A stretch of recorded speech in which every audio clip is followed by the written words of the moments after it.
Thank you very much, Linda. Thanks for a warm welcome. We appreciate being here today. Again, my name is Max. This is my lovely wife, Denise. We are in Little Forest Hills, funky Little Forest Hills, about 8 blocks from the Dallas Arboretum. And we volunteer there. I'm going to give you full disclosure this morning. We are not master gardeners. We are not horticulture experts. We are volunteers. We like to talk. We do like to talk a lot. And that's probably why we got this gig is, with the Speakers Bureau for the Arboretum. But we're going to talk about behind the scenes of the Dallas Arboretum today. The Arboretum, to give you a little overview, it's 66 acres. Many people know we have quite a large facility. We opened in 1984, so we're like 37 years old. And we consist of 20 named gardens, numerous other areas. We're a premier landmark for the Metroplex and rated one of the top 10 display gardens in the nation. A little bit more about the history of the gardens. Before it was an arboretum in 1984, it was actually 2 different estates. The estate of Everett and Nell DeGollier. This is their mansion that they built on 44 acres of land near White Rock Lake in 1940. The house was finished in 1940. Before that, there was a dairy farm. This was a working dairy. People say, well, that explains why everything grows so well. Dairy cows out there fertilizing. But Mr. DeGollier was an oil man. Right across White Rock Lake was H.L. Hunt and his home, and one of his families in Mount Vernon. The DeGolliers moved in here. They had lived in Montclair, New Jersey for many years. He was president of Amarada Hess Oil Company for many years. Anyway, he started his own consulting firm, which is still in business today here in Dallas. And they were looking for land. They lived in West Dallas originally, and they were looking for land to build their home. Even though they were in their early 50s, it was time to build a they were thinking of a retirement facility for them. And so they built a 21,000 square foot home under a tile roof. The library alone is 1,750 square feet. So he was a rare book collector in addition to being in oil and gas. So he had quite a collection of rare books, about 80,000 books. And so they needed room for his library.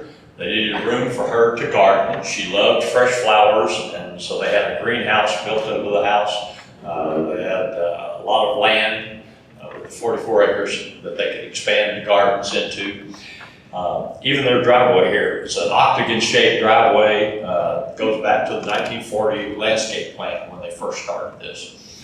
And then they needed room to entertain. And apparently they had some pretty lavish parties, from 200 to 400 guests in the evening for dinner and dancing, wining and dining, people from all over the world, not just the Metroplex area, not just Texas. But he knew folks from all over the world. He was the premier geophysicist for the United States. So they had 44 acres. To the east of them was Alex and Roberta Camp. And this is the camp house that's still on in the gardens. Alex and Roberta Camp bought 22 acres in 1930, and in 1938 built this home. Unfortunately, Mr. Camp died just about the time the house was finished, so he didn't get to live in it. But she was here until the 70s when she passed away. You'll notice the round fountain in front. That was given by famous movie star Greer Garson and her husband, Mr. Fogelson. They were big contributors at SMU and also donated this fountain. But after Mrs. Camp passed away in the 70s, her house went through some turmoil and eventually ended up with the City of Dallas Parks and Recreation Department. After Mrs. DeGollier passed away in 1972, her house and her land, 44 acres, went to Southern Methodist University. Well, they kept it for a few years. They also had a partial collection of his rare book collection, and but they didn't know what to do with the house in 44 acres that was so far from their main campus. So they ended up selling it back to the City of Dallas. So the City of Dallas Parks and Rec ended up with 44 acres of DeGollier Estate, 22 acres of Camp Estate, and today we're 66 acres of Arboretum. Our objective, what are our objectives here at the Arboretum? Well, beauty, education, and research. Beauty, we want to have a beautiful garden, a place for people to come and rest and relax and enjoy nature every day of the year. We always get a lot of folks that say, well, why would I come in the wintertime? There's nothing growing there. Nothing. Why would I come in the heat of the summer? There's nothing to see. But that's not quite true. We're going to talk about the different seasons at the garden. Education, we have over 100,000 children coming in, probably larger than that. On some days I've seen 20 school buses there just unloading kids after kids after kids. And it's a great place for homeschool. As we found out last year, a lot more people homeschooled during the pandemic, and the mothers and fathers would bring their children over to the children's garden where Denise works quite a bit. And so it's a great area for that. We also do research. When we talk about research, we're talking about plant trial gardens. We try to find, promote, and display the toughest plants for the home garden here in the North Texas area. We partner with a variety of growers, Texas A&M Extension Service, and we test over 3,000 to 5,000 plants every season in our trial gardens. The trial gardens are just a part of the Arboretum, so no extra charge to see the trial gardens. They're not separate entities. And if you've been through, you'll notice this sign, for instance, All-American Selections, Trial Garden. All-American Selection, AAS, this nonprofit organization goes back to Ray Hastings in 1932 when he was part of a seed company, I believe. And a lot of homeowners were trying to get into gardening, but it was just getting started. It wasn't real popular like with the garden clubs we have today, such as yourselves. But he wanted a process in place so that people could find out what are the new plants, which ones are which ones are the hardiest, which ones bloom the earliest and the latest and the longest, which ones can take the heat in Dallas or in the Metroplex. So he put together this trial garden, All-American Selection trial garden process, and the Dallas Arboretum is part of that today. So we test over, like I said, 3,000 to 5,000 varieties of plants. And we take meticulous notes. Our horticulture team, and we have about 40 horticulturists on staff, they take meticulous notes on every plant. There are judges from AAS that come in and look at the plants over the season. And then all of that data gets accumulated into a big database, and local nurseries can draw upon that data and decide which plants they want to purchase for their shops for the coming season. This is just another picture of one of our trial beds. You can see some canna lilies in the center at the back, but when you look in the trial garden, there's never just one color or one variety of canna lily. There's like 5 or 10, different varieties there, and they're testing all the different varieties. So it's always pretty. It's a great place if you don't know what a plant is, if you don't know the name of one, if you can find it in the trial garden. They've always got a great name. Scientific name and the normal name, everyday name are also listed there. And then in 2016, we also joined the All-American Selection for vegetable gardens. So we actually trialed vegetables for which ones are disease resistant, which ones are the hardiest, which ones harvest early or later, which ones bear the most fruit. So we've been doing that now for a few years, collecting that data. Here's one of our visitors to the garden. You see, Mayor? He's a veggie lover.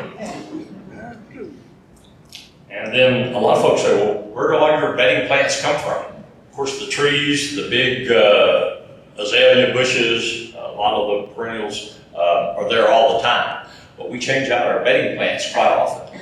And in the past, 3, 4 years and prior, we bought our own bedding plants from third-party suppliers, just like you would buy your bedding plants up wherever you get them, Home Depot, whatever. But then the McCaslin family made a generous donation. We were able to purchase 8 acres of land. It's about 6 miles from the Dallas Arboretum. It's near Big Town Mall, the old Big Town Mall, if you know where that is. Anyway, so we have 8 acres of land, and we built this brand new state-of-the-art greenhouse. 17,000 square feet, computer controlled, everything is taken care of inside. We order our soil, special soil from Canada, so that's where we get the soil. It's not the dairy cattle that make this work. It's special soil from Canada, and we plant everything from seed. Now, we're probably at 60 to 75% of the bedding plants now are grown in our own greenhouse, which gives us a lot more control, a lot less cost. We lowered our cost down, not having to buy the plants in containers, and we have a greater control of them, and our horticulture team loves it because we plant beds by color in a lot of times, and different beds are supposed to be different colors. So this one's pink over here, white over here, red over there. Now, if you order plants and they come and they're all green, you don't know what color they are. You may have a sticker in there that says pink, but there's no guarantee. But when we're growing them ourselves, we know exactly what color they're going to be. We know when they're going to bloom, so we have exact control over the timing and the varieties. In addition, one of the newer areas of the garden is called a tasteful place. Historically, everybody came in our main gate, gate 1, they'd go to the right, and that's where all the activity was in most of the gardens. But in October of 2017, we opened a tasteful place, one of the newer areas. It's to the left of the main gate. It used to be a staging area and some parking area, but now it's a vegetable and herb garden. And because of a nice donation from Donald and Charlotte Test, we have the Test Pavilion, which is this building right here in the middle of the garden. And it's a great venue. You can see this area right here is where we have weddings and parties and all kinds of dinners. And then you've got a great view of White Rock Lake, the dam, and then downtown Dallas to the west. Tasteful place, we do a variety of classes, special events. We have garden centers and suppliers that come in and do different demonstrations. Local flower shops come and do floral demonstrations. Oh, yeah. If you live in Dallas or have lived in Dallas for very long, right down the street from the Arboretum is McShann Florist. And McShann Florist are really big. They deliver all over Dallas. The original entrepreneur that started McShann Florist, Lee McShann, he was a gardener at the DeGaulier home back in the 40s. So kind of interesting. We also have chefs that come and teach cooking classes there. It's set up just like in the pavilion. It's set up just like a TV cooking show. Big mirrors, so you get to watch TV screens. You get to watch exactly what the chef's doing and sample some of the wares at the end. A great activity. We also, out of our vegetable and herb gardens in a tasteful place, we our chef picks a hero veggie of the week. Last week it was figs, which is not a veggie but a fruit. But anyway, it's a hero fruit or veggie of the week. And they pick figs, so the chef does 3 recipes with whatever vegetable or fruit is selected. So we had a fig ice cream, a fig brownie, a fig something else. I don't know what it was, but they were all very good. And then all of those recipes are out there or at the sampling tables, and we also put them online at DallasArboretum.org. You can go in and look, and you can find all the recipes that have been used throughout the years.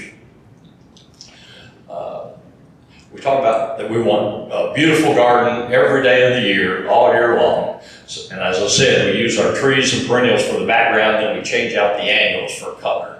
4 transition points, typically April, May, September, November. Those may vary a little bit depending on the weather and the cycle. But we swap out the angles that we are growing in our greenhouse. So they go through the process of planting and germinating and everything in the greenhouse. Then we take them outside there at our 8 acres, and we acclimate them to the outside environment, and then we bring them over to the Arboretum and plant them. Dallas Bloom. We have several festivals. We have the Spring Festival, which is Dallas Blooms, and then we have Autumn at the Arboretum, which we're going through now, and then the Holiday at the Arboretum, which is our Christmas festival. But Dallas Blooms is our spring festival, and that's where we bring in 500,000 bulbs every year. Tulips, daffodils, and hyacinths. And we purchase new bulbs every year. A lot of folks say, well, why don't you just leave them in the ground or take them up, store them, and replant them and use them again? Well, our theory is it's kind of like a copy of a copy. You know, it's really not as clear that the second copy is never quite as good as the first one. So we like fresh tulips, bulbs from Holland, and we purchase them every year. We order them in June for planting in December for the following spring to become a great bed. According to our horticulture team, there's a recipe for each bed with a very specific mix of bulb and pansies. Then most beds are double planted, so you've got. If you want to volunteer and come to the Arboretum, we don't get a lot of repeat volunteers for this job because you're on your knees down the ground, and you know what gardening is all about: getting in there and getting your hands dirty. So we give everybody a trowel that's got a 6-inch scale on it. We plant the tulips and the daffodils and the hyacinths 6 inches. Then we come back over them and plant the pansies on top. The pansies this is in December. Pansies love the winter, January, February.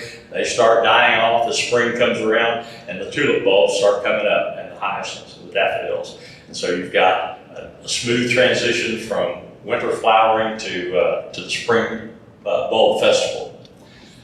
And as you may know, tulip bulbs only last a couple of weeks at best, but there are early bloomers, middle bloomers, and late bloomers, just like our cherry trees that we have.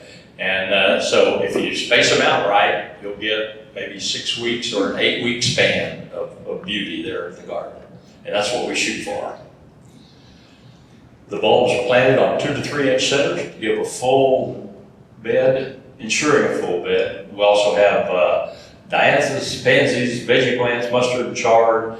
The fruit trees then are coming out at the same time: apple, cherry, peach, plum. I'll show you a picture of those here in a second. And then 3,000 azaleas kind of wrap up the show as they come out in their beautiful pink and white and red. Here's just a snapshot of some of the tulips as they're making their display. This is a picture in the Johnson Color Garden, which is just west of the DeGollier Mansion. You can see at the bottom, you can see the statue.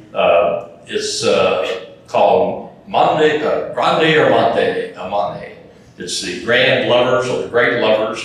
The statue is owned by the Dallas Museum of Art. It's on public loan or permanent loan to the Dallas Arboretum. Yeah.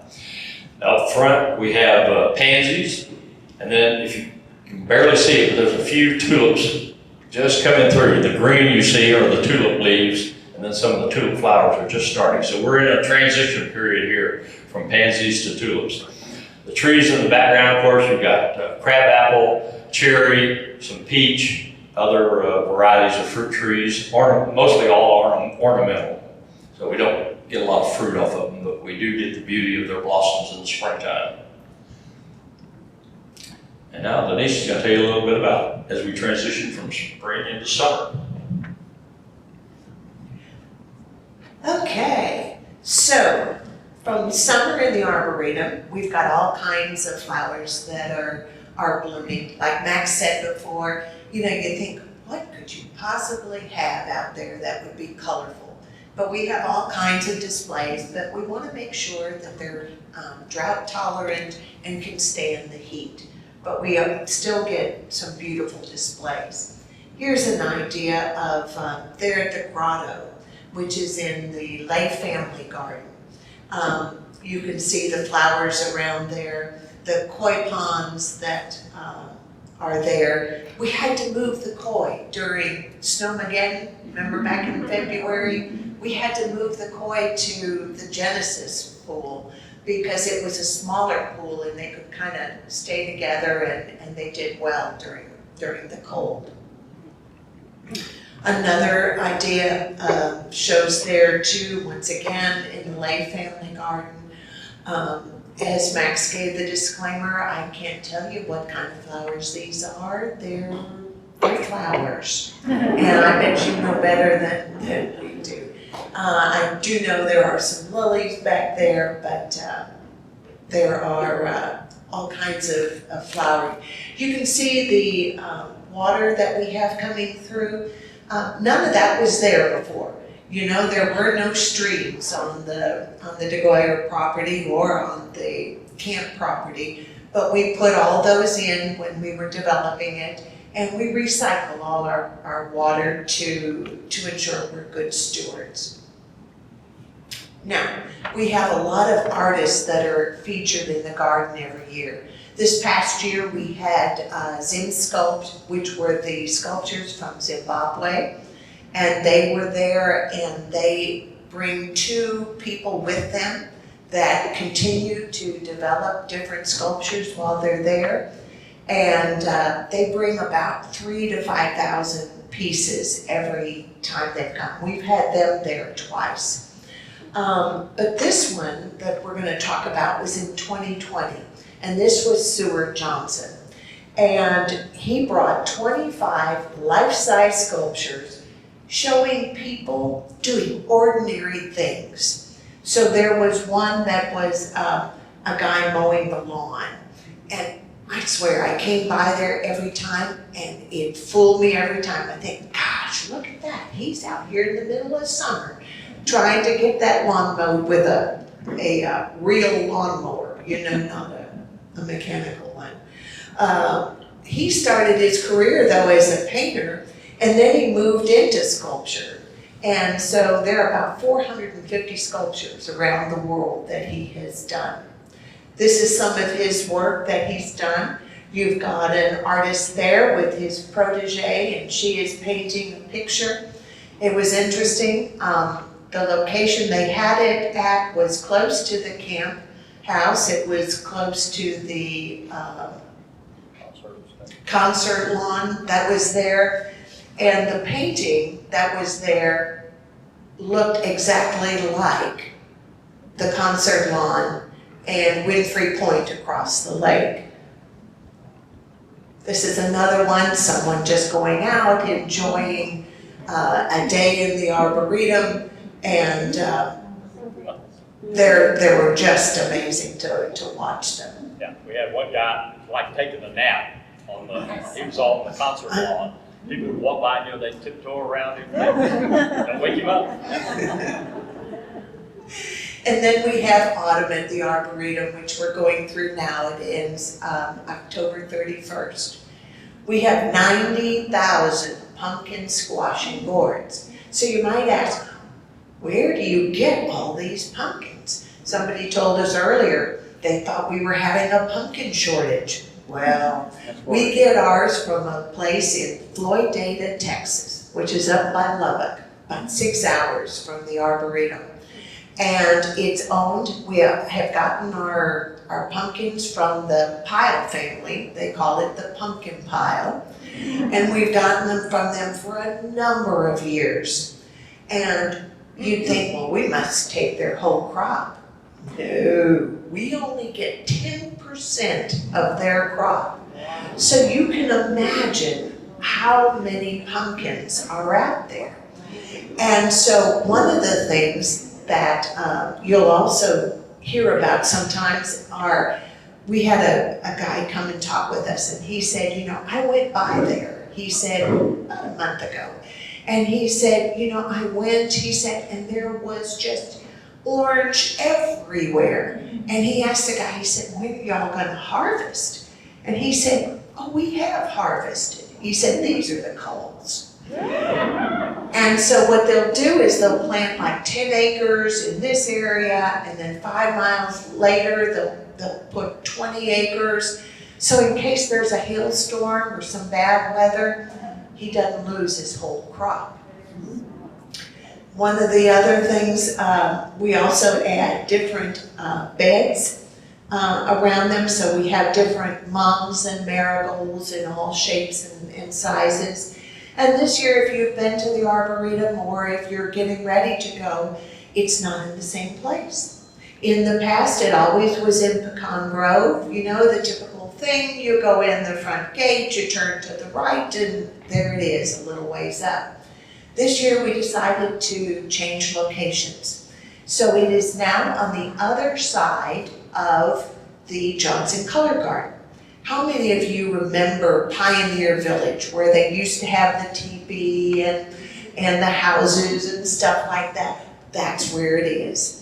And so we've got area there where we can spread out a little bit more. You know, they've got different, well, let me go back. So they've got the different things like the Japanese maples also in the fall are changing colors. So this gives you an idea of some of, on the main paseo, what we do with some of the pumpkins.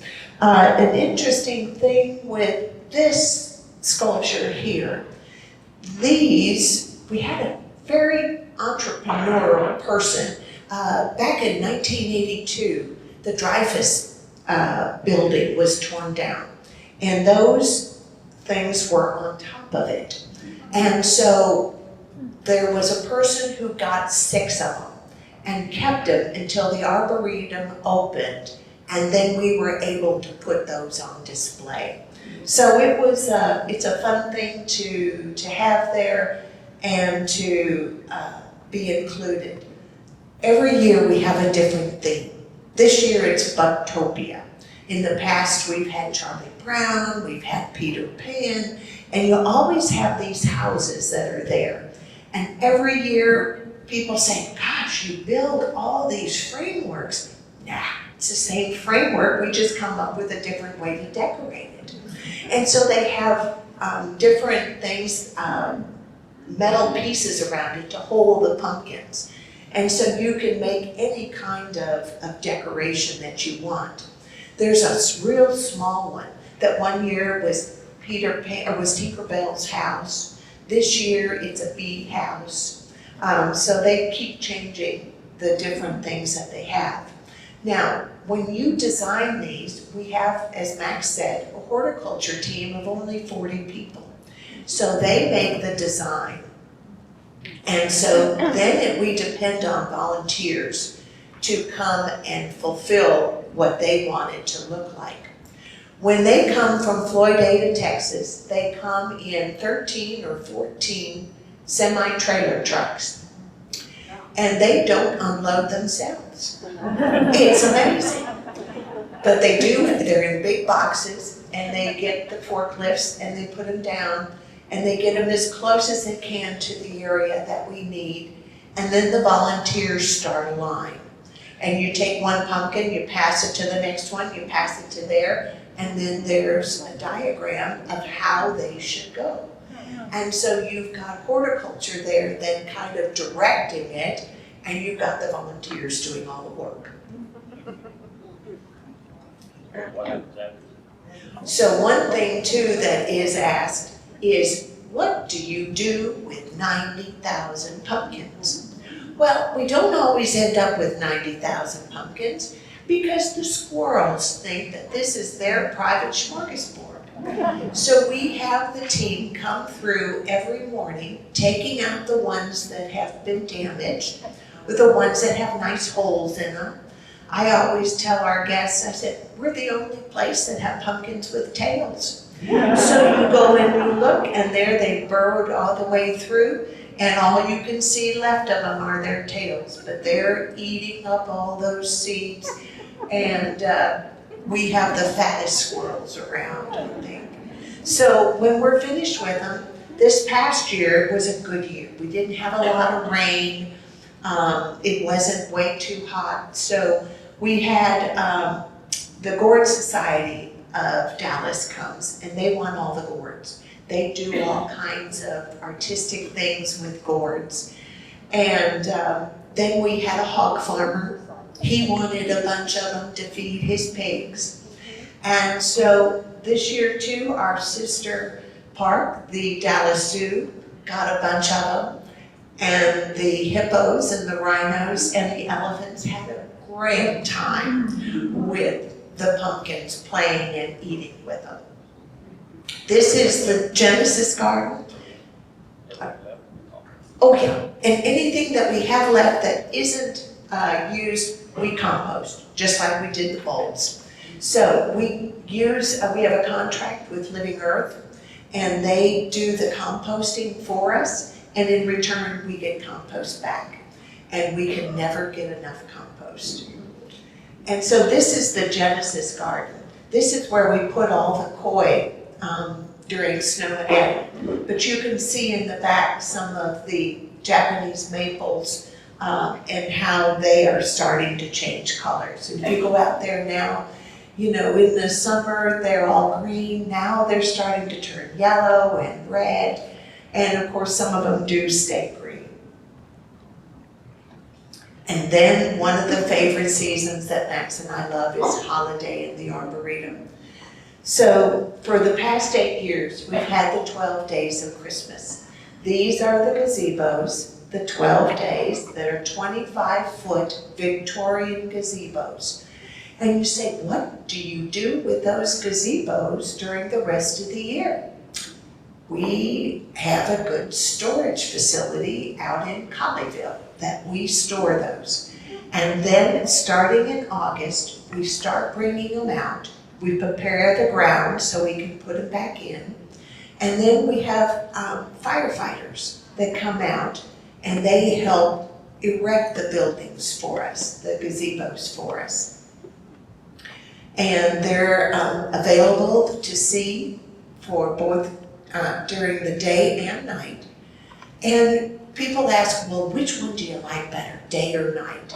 It's hard to say, they're both good, but they're different. You know, the night, because we have over 1 million twinkling lights in the garden, it's kind of magical to see them. The Seven Swans of Swimming is another one that's in the women's garden that has a lot of jewels on the outside of the gazebo, and it looks so nice with all those twinkling lights. And that does start on November the 9th. So we're going to have not only the gazebos open starting November 9th through the end of December, but also the Bavarian Village, the Christmas Village that I'll talk about in just a minute. And so these are some of the gazebos there. You can see we bring in a lot of the Christmas trees. And so that is also located then in Pecan Grove, where we used to have the Pumpkin Village. So we had such a quick turnaround. And then we added things like in the Christmas Village, we added walkways. So it really did seem like a Bavarian village. So it just takes a lot of time to get it ready. So the decision was made to move that. These are some of those gazebos that are in the Johnson Color Garden. You can see them lit up at night. If you look at the top of them, there is a cupola up there. And if you look, it's got the number of what that is. So if it's number 3, you got 3 turnpikes there. And then on the very, very top, there's a little cutout that also gives you a clue as far as which gazebo that is. And unfortunately at night, it's not easy to see. So that's one thing that's better to see during the day. And then we decorate the DeGaulier house. And so we have Michael Hamilton, who's a designer, an interior designer in the Metroplex. He has been with us for over 20 years decorating the house for us. Each room has a Christmas tree that has been decorated. And every year we pick a theme as far as what we're going to have. One year it was Santas, another year it was angels, one year it was nutcrackers, and this year it's going to be nativities. And so when you look at those trees that are in each of the rooms, you may want to look closely because a lot of them have a pickle in them, which is a German tradition, which we think was started by a pickle vendor, but there you go. So the different nativity sets we have range anywhere from 300 to 500 nativities. They are as small as a walnut to life size. One year, we had a huge camel in Mr. DeGoyer's library. And we had the rest of it in kind of the interior area, showing the rest of the nativity set. And so it was inspired, the holiday in the Arboretum, the Bavarian Village, was inspired by Michael Hamilton going to the Christmas markets, the Kringle markets in Europe. And so when we first opened in 2019 with those, we had 12 different houses, 12 different shops. And so they are things like the candy shop, and on the weekends and at night, we have volunteers that are in there dressed up, and they're handing out candy. And so you may go to the floral shop and they're handing out flower seeds, and you go to the chocolate shop and they're handing out, you guys are great learners, very quick. And so we have things too, like a music shop, and they gave us, they were giving out bells. And so there were all kinds of things. And then in 2020, we added a couple of vendors. And so they sold things like the beer steins and different things that were for decorating the tree that were from Germany and from the Bavaria area. And we also have a beer garden that serves different kinds of craft beers that are there, and different things like bratwurst and strudel. And so there's all kinds of good things that are there. And last year we had a Christmas pyramid. You know, you think about the Christmas pyramid being the little one that you'd have on the tabletop, and they'd have like candles on the outside, and the spinner on top would go due to the heat. Well, ours is 24 foot, and it came from Germany. And we were afraid it was going to get caught in customs, but luckily it got there in time to be assembled. And this is also going to be open up, like I said, starting November the 9th, during the day and also at night. And this is a picture of the Christmas pyramid. On the bottom row, it is nativity, so the different characters from the nativity. The one above that are vendors that are highlighted in the village, so they designed it specifically for us, knowing what kind of shops we were going to have there. Above that, they have people, children holding flowers, and most of those flowers are flowers that we have on display at the Arboretum sometime during the year. And on the very top one is angels.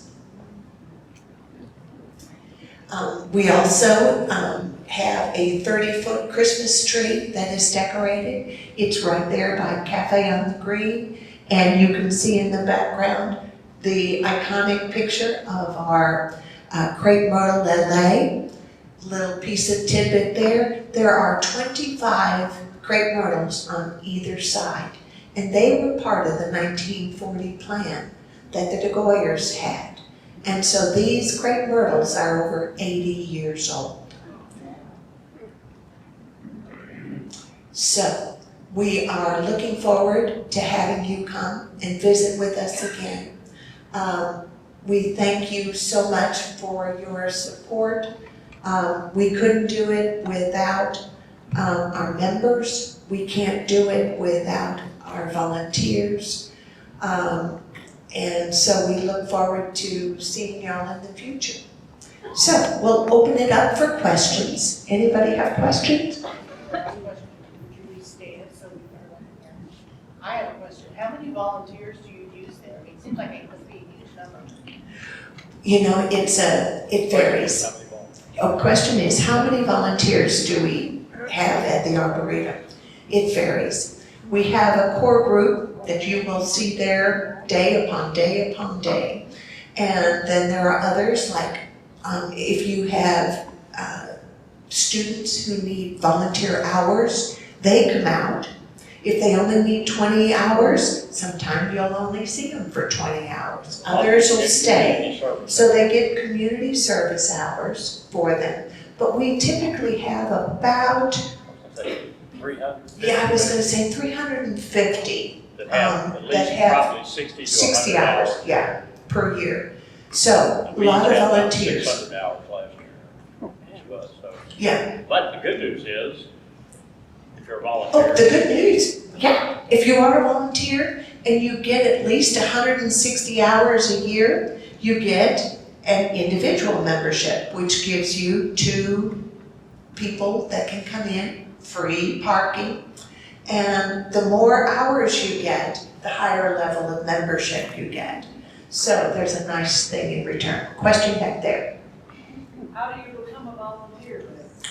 Good question. How do you become a volunteer? You can go online and there is a volunteer section and you just fill out an application and then they'll contact you. And the question is too, well, what can I volunteer to do? Well, Max told you about a good opportunity. You can go out and plant bulbs. But you can also go and work in the state-of-the-art greenhouse. If you want to be a sample server for the Veggie Heroes that we're serving up that week. Oh, I have to add one other thing too. One week, the Veggie Hero was cauliflower. I was going, oh, yum. I hate cauliflower. But I found a new way to get my vegetables. They made brownies out of them. And so I just told Max I needed to eat more brownies because I needed to make sure I got my 3 to 5 servings per day of brownies. But you can also then help be a chef's assistant, doing there. You can work in the information booth. Max and I like to walk around and carry a sign that says, "Ask me." That's fun to do. And then you can also work in the DeGaulier House, become a docent there. You can be a greeter where you're just handing out books as people come in. some jobs require training and we provide the training. Some require no training at all, just showing up. Yeah. The DeGaulier House at Christmas time, when it's decorated by Michael Hamilton. Yeah, at Christmas time, when the DeGaulier House is opened up, we do continuous tours. So anybody can just walk in and walk through, but we have a room angel, a volunteer in each room to kind of guide you through and answer any questions you have. But it doesn't take a lot of training to do that. But if you want to be a full-time docent, we give 30 to 45-minute tours through the house. Well, that takes a little bit of training. So we provide a manual and some on-the-job training in addition to classroom training. So there's probably 20 or 30 different jobs that you can come up with. And then one other thing I like to do is give wedding tours. And so you have the prospective bride and her mom are coming around and you can show them the different venues where you can have. And sometimes they're not always weddings. Sometimes they're big events, that they're putting together. So it's fun to do those tours also. And then of course the children's garden. There's always something to do in that area. We have one of the things that we have there, like Max talked about, it was very popular with homeschooling because we have different labs that are going on in the Exploration Center at 11, 1, and 3. And so you can be a lab assistant and help with those. So you name it, I think we got it. Another question? Can you tour the greenhouse? Question is, can you tour the greenhouse? No. It's all right, not right now. Not right now. I'll put a caveat to that. Can you tour the greenhouse? If you contact the Arboretum, and you tell them you've got a group, and maybe not a real large group, but a group that would like to do that, they may set up a special tour for you. I know we've had some in the past, and I'm hoping to have our docents go through it at some point because it's very interesting place. So I would call and ask. All they can tell you is no, but there's not a regular tour set up for it. Yes, other question back there? Yes. You do a great job of recycling the pumpkins, but I didn't hear anything about recycling of those bulbs that you. Yes, we compost, grind all the bulbs up, compost them every year. Yes, and then buy new ones. Sorry.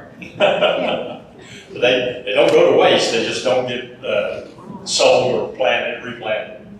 I'm curious about the color change out. There's not a change out between November and April? Nothing new goes in or out? That's why I say those months that were listed there, I would take that with a grain of salt, because sometimes there will be not just 4 transitions, but maybe 5 or 6 during the year. Can you restate the question? Oh, what she was asking about the do we change out colors between like December and April, and because it didn't show that on there. It started in April, went up to November, and that was the last transition. But I think we do more than that. Those are just the ones that we do every year. And then some years, depending on how the flowers do, right now you go out and we had some sun coleus that were just huge and they looked really good. And then, within a week or two, they were just looking bad. So they brought in new marigolds and replaced them just recently. So, yes, those are the times that we do transitions, but we add other transitions as needed. I have another question. If you have a whole bed of one color of flower and one of them looks rotten, do they pull it out and put a new one in? So if you've got a whole bed and then you've got one bad tulip in there, looks rotten. I can tell you every morning when I get there, there's a team of workers out in the gardens, and they're snipping off the bad ones, pulling bad pumpkins out, replacing those with new ones. So yes, we take care of it. We try to keep them looking pristine. Now, by the end of the day, they're not quite as good because kids have been running through, We encourage people to walk on the grass, and we do a hybrid Bermuda, and then we oversee that with a tri-blend of ryegrass, perennial rye. But and we can encourage people to walk on the grass, but not in the flower beds. So, but yes, we do take meticulous care to take out any bad ones or ugly. Yes, ma'am. You said earlier that you import soil from Canada. Is that for your greenhouse? And why would you use try planting stuff in Canadian soil rather than our native soil? Yeah, question is, we said we get our soil from Canada. Why wouldn't we use just regular soil here? I don't have an answer to that, but that's what I'm told is they bring in special soil from Canada to make sure the plants have the best shot at germinating and looking their best. Now, once they get in the soil here, of course, they're blended. There's some Canadian soil in there, but then they're blended with, whatever's native here. We also use a pecan shell mulch on top, and then we turn that under it. It's very good. It lasts about a season, and then you turn it under. It keeps the ground very, very loose. So our beds that have been doing that over the years, they're in pretty good shape. But I don't know why we don't start out with the Kalachi clay, from Japan. No. Good question. Yes. Do you ever harvest the seeds from your plants or your flowers? Like if you have a bloom that's harvest the seeds. Good question. Do we harvest the seeds from the plants that we have planted? I have never seen them do that. Usually we start with fresh seeds. Probably maybe a good idea, cost savings. But then if you start, it's kind of like the same thing with the bulbs when you get to think about it. We want a multicolored bulbs over here. We want white tulips over here. We want only pink ones over here. Now you start harvesting them up at the end of the season. What color was that one? Well, that was a pink one. I think those were white over there. And then you got to store them, and so it's kind of a catch-22, trying to save as much as you can. It's almost just easier to buy new ones so that we know exactly what we've got and maintain the control. Another hand up here. Cool. Same thing. Oh, yes, ma'am. How do you control insects? And especially on your vegetables? Yeah, how do we control insects? Are we, Sometimes not very well. you know, the same way we control the squirrels. We give them a fair share. The pumpkins and the zinnias, you'll see them out there eating. And I was watching one. We had these huge zinnias. They climbed up the stalk, took off the flowers, and he ran up a tree with it and sat up there and ate it. Nobody seemed to care. We plant enough that we maintain the beauty and the fullness of the beds, even when insects do come. There's probably some spraying that goes on. We do a lot of fertilizing. But yeah, we are not a fully organic garden, I can tell you that, but we're working toward that.